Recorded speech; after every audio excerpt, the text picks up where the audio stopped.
ইনকিলাব মঞ্চের নেতা জনাব হাদি গুলিবিদ্ধ হয়েছেন শুক্রবার এবং তার মস্তিষ্কের যে স্থানটিতে গুলির আঘাত লেগেছে এটি অত্যন্ত স্পর্শকাতর। এই মুহূর্তে তিনি জীবন মৃত্যুর সন্ধিক্ষণে আছেন। তার সুস্থ হওয়া, বেঁচে থাকা এর পুরোটাই আসলে মহান আল্লাহ রাব্বুল আলামিনের কোন ফাইয়াকুনের উপর নির্ভর করে। ইন জেনারেল যদি সাধারণ অবস্থায় হতো বা এই জনাব হাদি তাকে যেভাবে গুলি করা হয়েছে এটি যদি কোনো আমজনতার উপর করা হতো স্পট সঙ্গে সঙ্গে তার মারা যাওয়াটা অনিবার্য ছিল। কিন্তু যেহেতু তিনি সেলিব্রিটি, তাকে বাংলাদেশের যতটা সম্ভব সর্বোচ্চ চিকিৎসা দেওয়া হয়েছে। প্রথমত ঢাকা মেডিকেল কলেজের যে ওয়ান স্টপ সার্ভিস, আমি মনে করি যে এটা one of the best service in the world. আপনারা হয়তো অনেকে সিঙ্গাপুরের কথা বলবেন, অনেকে ইংল্যান্ডের কথা বলবেন, আমেরিকার কথা বলবেন, কয়জনের অভিজ্ঞতা আছে আমি বলতে পারবো না।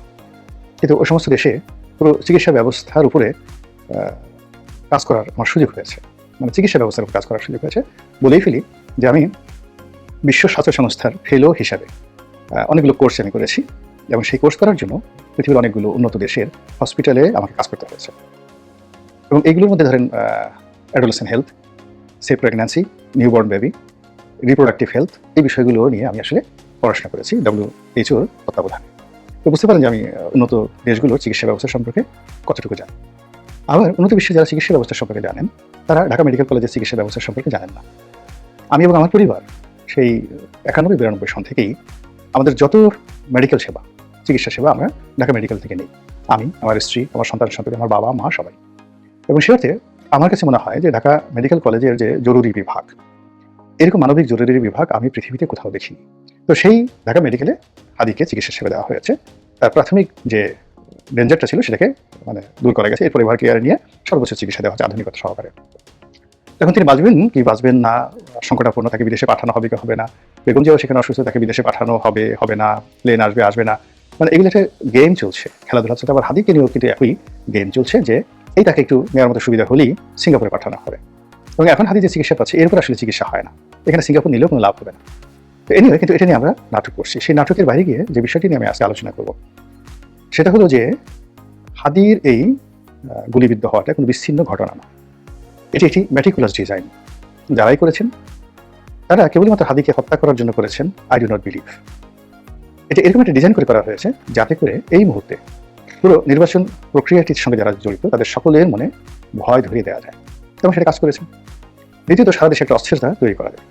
তৃতীয়ত, এখানে যে সকল পক্ষ রয়েছে তারা পরস্পর বিরোধী যে ফাইট, সে ফাইট তারা করবে, একে অপরকে দোষারোপ করবে, এবং সেই কাজগুলো শুরু হয়ে গেছে। ফলে যারা এই কাজটি করেছে তারা শতভাগ সফল।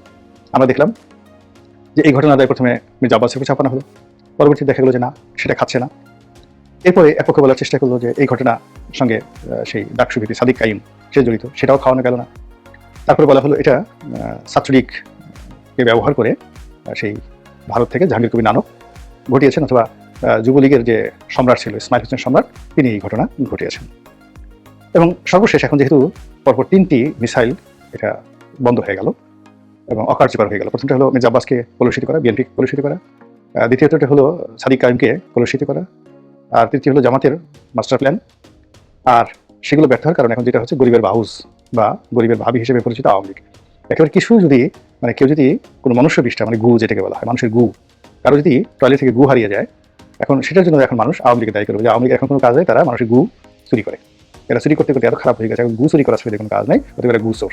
এই জিনিসগুলো একটা ট্রেন্ড চলে আসছে, গরিবের হাউস হিসেবে সমস্ত দায় দায়িত্ব আওয়ামী লীগের উপর চাপিয়ে দাও।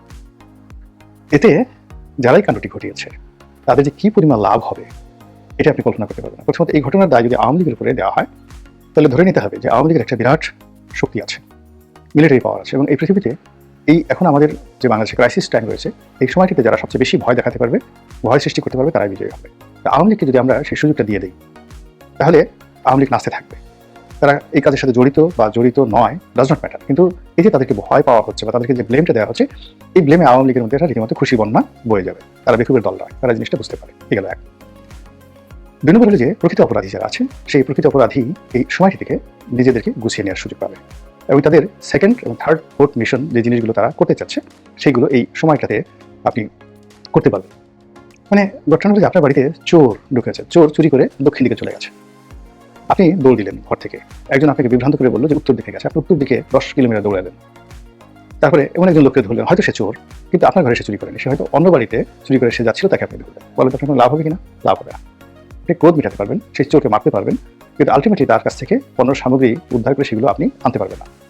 তো এখানে জনাব হাদিকে যারা গুলি করেছেন, আসলে সেই কর্মকাণ্ডের মোটিভ আগে জানতে হবে যে এই কাণ্ডটা কে ঘটালো এবং এই কাণ্ডের ফলে তার লাভ হলো।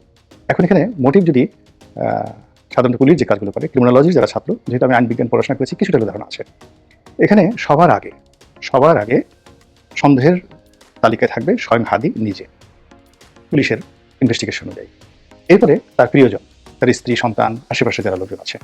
এটা বিশ্লেষণ করে দেখবে যে গত 14 মাসে হাদির সঙ্গে অর্থ নিয়ে, ক্ষমতা নিয়ে, তারপরে প্রেম নিয়ে, ভালোবাসা নিয়ে, নারী নিয়ে, যে বিষয়গুলো নিয়ে, স্বার্থ নিয়ে, পদ পদবি নিয়ে কারোর সাথে দ্বন্দ্ব এবং সংঘাত হয়েছে কিনা, এটা হলো তাদের একেবারে প্রিলিমিনারি ইনভেস্টিগেশন। এই জায়গাটা আমরা বন্ধ করে দিচ্ছি।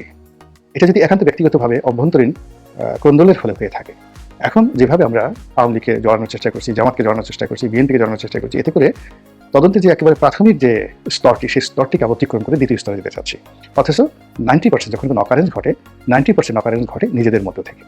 মির্জাফর তৈরি হয় নিজেদের মধ্য থেকে, আর বিরোধটা অর্থ, বিত্ত, ক্ষমতা, ভাগ বাটোয়ারা নিয়ে হয়ে থাকে সব ক্ষেত্রে। আমাদের এই বিপ্লবীরা হাদি থেকে শুরু করে শ্রদ্ধারে কি বলছি, গত 14 মাসে তাদের জীবনে এত বিবর্তন হয়েছে। তারা এই সময়টার মধ্যে যারা জমিনে ছিলেন তারা আসমানে উঠে গেছেন, যারা প্রথম আসমানে ছিলেন তারা দ্বিতীয় আসমানে চলে গেছেন। তাদের কথাবার্তা, আচার আচরণ পুরোটাই সীমা অতিক্রম করেছে। এই হাদি থেকে শুরু করে অন্য যারা আছেন, 14 মাস আগে, 15 মাস আগে আমরা তাদের কাউকে চিনতাম না, কিন্তু অ্যাজ ইট ইজ তারা এই সাম্প্রতিক সময় তাদের আচরণ, কথাবার্তার মধ্যে এতটা কর্তৃত্ববাদী ভাব চলে এসছে, এতটা ক্ষমতার দম্ভ চলে আসছে যে তাদের অ্যাটিটিউড বা দৃষ্টিভঙ্গি বা অঙ্গভঙ্গি, বডি ল্যাঙ্গুয়েজ, এগুলো দেখলে মনে হয় বহু শতাব্দী ধরে বংশ পরম্পরায় তারা আমাদেরকে শাসন করছে এবং তাদের সেই কর্তৃত্ব আছে এবং দে ক্যান ডু ইট, এবং এটা কন্টিনিউ করবে তারা। তো বোঝার চেষ্টা করুন যে এই যে একটা কর্তৃত্ববাদী তরুণ শ্রেণী তৈরি হয়েছে, ফলে লিডারশিপ নিয়ে, কর্তৃত্ব নিয়ে নিজেদের মধ্যে দ্বন্দ্ব সংঘাত হওয়া খুবই স্বাভাবিক।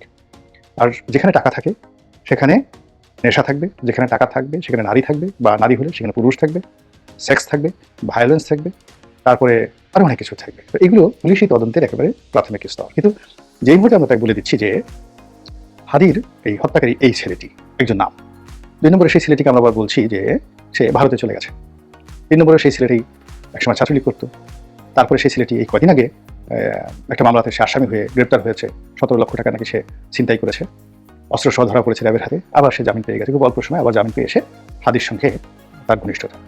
তো এই হাদির সঙ্গে তার ঘনিষ্ঠতা, আবার একই সঙ্গে ওই সময়টাতে রাষ্ট্রপতির সঙ্গে সাবেক আব্দুল হামিদের সঙ্গে তার ঘনিষ্ঠতা, বিভিন্ন মানুষের সঙ্গে তার ছবি ভেসে বেড়াচ্ছে, এবং কোনটা যে এআই দ্বারা করা আর কোনটা যে বাস্তব এটা বোঝা যাচ্ছে না। মানে একজনকে আপনি পোর্ট্রেট বানিয়ে পুরো তদন্তটা আপনি শুধুমাত্র ওই দিকে ফোকাস করে দিচ্ছেন। আর এই সুযোগে যে আততায়ী, যদি ওই ছেলেও আততায়ী হয়ে থাকে, এটা তার জন্য একটা বিরাট রিলিফ নিয়ে আসবে এবং অন্য আরও অনেকগুলো, মানে যাকে বলে আততায়ী যারা আছে, উৎপাতে আছে, তাদের জন্য এই সময়টাতে বিশৃঙ্খলা তৈরি করার জন্য সুযোগ করে দেবে। বাংলাদেশে এখন যে অবস্থা চলছে তাতে পুরো রাজনীতির ময়দান ঘোলাটে, চারিদিকে অস্থিরতা, অনিয়ম, দুর্নীতি, অব্যবস্থাপনা এবং আমাদের চাহিদা প্রাপ্তি, এটার একটা যেটাকে বলা একেবারে পোলসুরাতের মতো অবস্থা, চাহিদা এবং প্রাপ্তি এমন একটা জায়গাতে আমরা পৌঁছে গেছি। আমরা হতাশ হতে পারছি না, আবার আশাবাদী হতে পারছি না। আমাদের একটা নির্বাচন লাগবে, ভীষণ রকম নির্বাচন লাগবে, এর কোনো বিকল্প নাই, কিন্তু সুন্দর একটা নির্বাচন হবে এই ব্যাপারে আমরা একটু আশ্বস্ত হতে পারছি না। আবার নির্বাচন যদি হয়ে যায়, যারাই আসবে ক্ষমতায় তাদেরকে আমাদের পছন্দ হচ্ছে না, তাদের বিরুদ্ধে আমাদের অনেক অভিযোগ। বিএনপি বলছে যদি আওয়ামী লীগ আসে, জামাত আসে, এরা স্বাধীনতা বিরোধী, 71 এই কাজ করেছে, লক্ষ লক্ষ মানুষ হত্যা করেছে, মা বোনকে ধর্ষণ করেছে, এরা আবার ক্ষমতা এসে আরও বাজে কাজ করবে।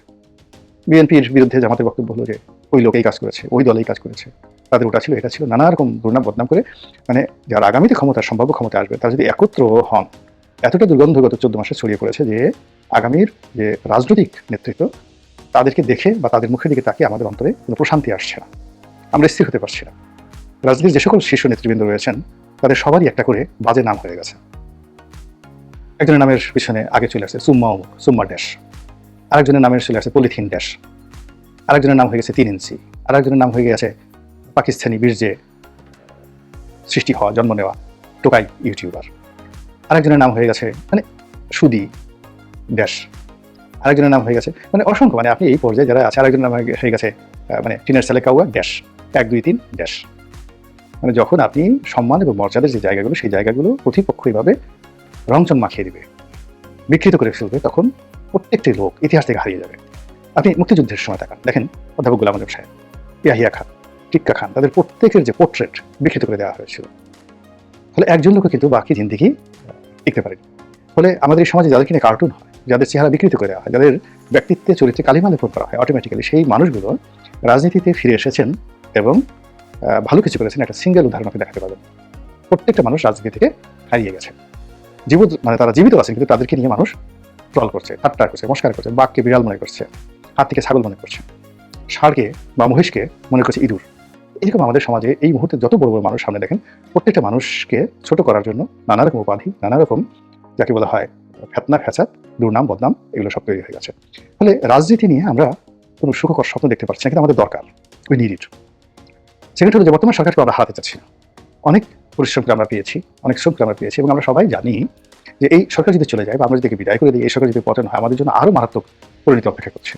কিন্তু সরকারের যে কর্মকাণ্ড আমাদের ভালো লাগছে না, একেবারে আমাদের অপছন্দ। এত ব্যর্থতা, এত দুর্বলতা, সবকিছু ধামাচাপা দেওয়া, একটার সঙ্গে আরেকটা মিলে আনার কারণে কি হচ্ছে, আমরা ধৈর্য রাখতে পারছি না সরকারের কর্মকাণ্ডে।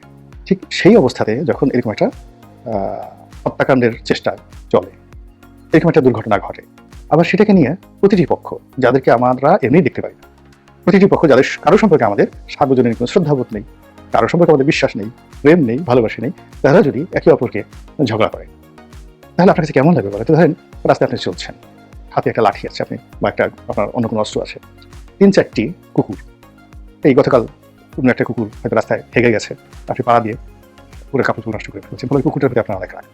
আর একটা কুকুর প্রতিদিন কোনো কাজ করবে না, আপনাকে দেখলেই লেজ নাড়ে আর ঘেউ ঘেউ ঘেউ ঘেউ করে আপনাকে ভয় দেখায়। আর একটা কুকুর একটু তেজি, ও একদিন আপনাকে দাবড়া নিয়ে দিয়েছে। এরকম হঠাৎ আপনি দেখলেন যে 4-5টি কুকুর এইরকম যারা সবার দ্বারা আপনি ডিস্টার্ব হয়েছেন, এরা পরস্পরের সঙ্গে ঝগড়া করছে, মারামারি কাটাকাটি করছে, তখন আপনার কাছে কেমন লাগবে বলেন তো? আপনি দাঁড়িয়ে কি চিন্তা করেন? আপনি মারামারি বন্ধ করে দেবেন, বা চাইবেন যে এই জিনিসগুলো এরকম হোক? জাস্ট একটা বাজে জিনিস আমি উদাহরণ দিলাম, কিন্তু সমাজে যখন এখন প্রতিটি জিনিস যখন অস্বাভাবিক হয়, অসহ্যজনক হয়ে যায়, আর তখন যখন এই অস্বাভাবিক এবং অসহ্যকর বিষয়গুলো একে অপরের সঙ্গে দ্বন্দ্ব সংঘাত সৃষ্টি করে বা তৈরি করে, তখন পুরো সামাজিক পরিস্থিতিটা একটা দারুণ হাবিয়া হয়ে যায়, জাহান্নাম হয়ে যায়, দোজখ হয়ে যায়। তো সেই দিক থেকে আমি মনে করি যে এই যে দুর্ঘটনাটা, যারা ভাদিকে নিয়ে যে দুর্ঘটনাটা ঘটছে, এটার প্রথমত কারণটা বের করতে হবে, এই ঘটনাটা কেন ঘটলো, ফার্স্ট রিজন যদি আমাদের বাঁচতে হয়, মাথা ঠান্ডা রাখতে হবে এবং এই রিজনটা বের করতে হবে। 2 নম্বরে কে করলো এই কাজটি, এর পিছনে কারা কারা আছে, কেন করলো এই কাজটি, এটা আমাদের বের করতে হবে।